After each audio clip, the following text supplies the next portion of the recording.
Selamat datang kembali di pembahasan mendalam kita. Kali ini kita nyelam nih ke bab 4 buku tim Harford, Messy. Topiknya soal improvisasi. Betul. Kita bakal lihat gimana sih kalau kita lepas naskah ya, baik secara harfiah atau kiasan, itu bisa munculin keajaiban gitu. Anda mungkin mikir, wah persiapan itu segalanya. Tapi gimana kalau spontanitas, kayak di pidato Martin Luther King, atau bahkan respon help desk?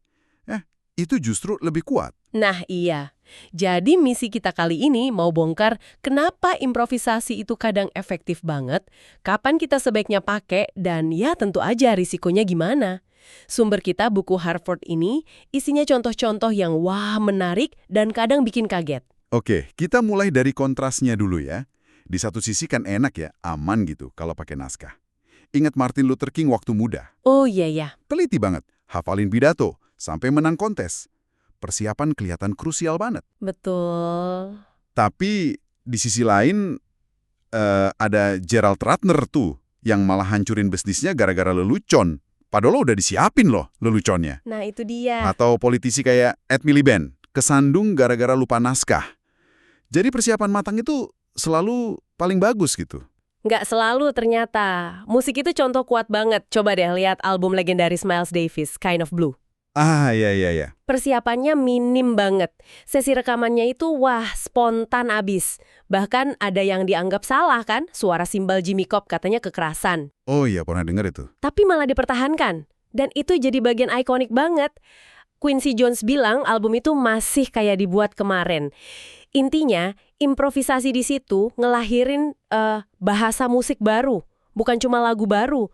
Jadi ketidaksempurnaan spontan itu malah jadi kekuatan. Menarik. Kesalahan jadi kekuatan. Itu bikin mikir, apa ya yang terjadi di otak kita pas lagi improvisasi gitu. Ada penjelasan ilmiahnya? Ada riset dari Charles Lim, dia neliti pianis jazz. Ternyata bagian otak yang tugasnya ngawasin, ngeritik diri sendiri, korteks prefrontal itu, aktivitasnya turun pas mereka lagi improvisasi. Oh, jadi kayak editor internalnya dimatiin sebentar ya? Betul, jadi idenya bisa ngalir lebih bebas. Ini bukan sihir, tapi ya proses neurologis aja. Dan ini tidak cuma di seni ya. Contoh di situasi umum gimana? Layanan pelanggan gitu mungkin? Tepat sekali. Ingat kasus O2 Mbak, perusahaan telekomunikasi itu, pas jaringannya mati total? Oh iya, yang heboh di Twitter itu ya? Nah, itu dia. Respons standar mereka yang pakai naskah gagal total, pelanggan makin marah. Terus ada satu karyawan, Chris, inisiatif aja jawab pakai humor, jujur, spontan di Twitter. Terus gimana hasilnya? Hasilnya, pelanggan malah jadi terhibur. O2 malah dipuji pendekatannya manusiawi. Manajernya sih ngaku itu tipis banget batasnya, tapi berhasil. Jadi pelajaran kan, respon robotik bisa bikin runyam. Tapi sentuhan manusiawi, jujur, sedikit berani, hasil improvisasi, malah bisa menangin hati. Ada lagi contoh lain, Zappos tuh, layanan pelanggannya legendaris. Atau kisah Berrios di restoran, pelayan dengerin pelanggan nostalgia sereal, dia improvisasi aja nyajiin sereal pakai bir. Wah, ulik banget. Kuncinya ya itu, dengerin, terus berani kreatif dikit. Itu jadi ingat prinsip teater improvisasi ya? Ya dan. Betul. Menerima apa yang dikasih, terus bangun di atasnya. Kayak orang tua main monster lemari sama anak, nggak nyangkal, tapi malah ikut main, bikin petualangan bareng. Terapi validasi buat penderita demensia. Ada kisah Mondi, dia pakai improvisasi buat masuk ke dunianya ibu mertuanya Virginia. Gimana caranya? Dia bilang iya aja sama realitasnya Virginia. Nggak terus-terusan ngoreksi. Ternyata itu ngurangin agitasi si ibu. Ya memang sulit sih buat keluarga, kayak buat putrinya Karen, tapi fokusnya kan dengerin dan respon otentik. Oke, tapi tentu ada resikonya kan improvisasi ini. Kayak Gerald Ratner tadi. Pasti nyesal banget dia. Oh jelas, ada resiko. Tapi penting dicatat nih, kasus Ratner itu gagalnya bukan karena improvisasi spontan, tapi penilaian buruk soal lelucon yang udah direncanain. Iya juga ya. Sama kayak Miliband atau Rick Perry, masalah mereka itu lupa naskah, bukan salah improvisasi. Jadi justru terlalu kaku sama naskah juga bahaya. Justru itu, naskah bisa jadi baju zirah yang kaku, ngebatasin banget. Ingat Marco Rubio nggak, yang dijuluki robot? Oh iya, yang ngulang-ngulang kalimat sama terus di debat. Nah, itu contoh resiko nggak berimprovisasi.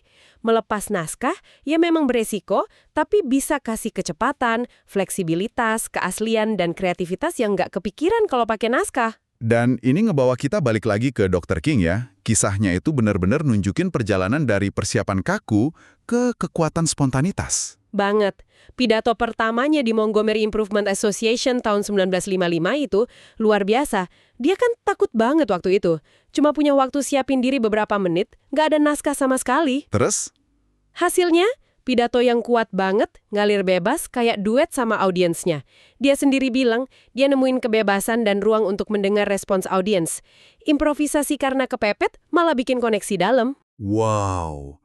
Lalu puncaknya, jelas pidato I Have a Dream, 1963 itu. Nah itu dia. Dia punya naskah bagus loh. Judulnya Normalcy Never Again.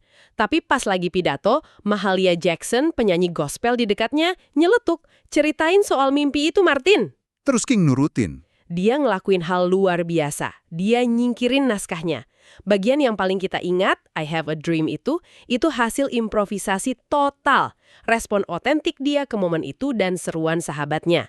Dan ya, bagian itulah yang jadi sejarah. Jadi intinya apa nih buat Anda yang dengerin? Persiapan itu penting, ya jelas.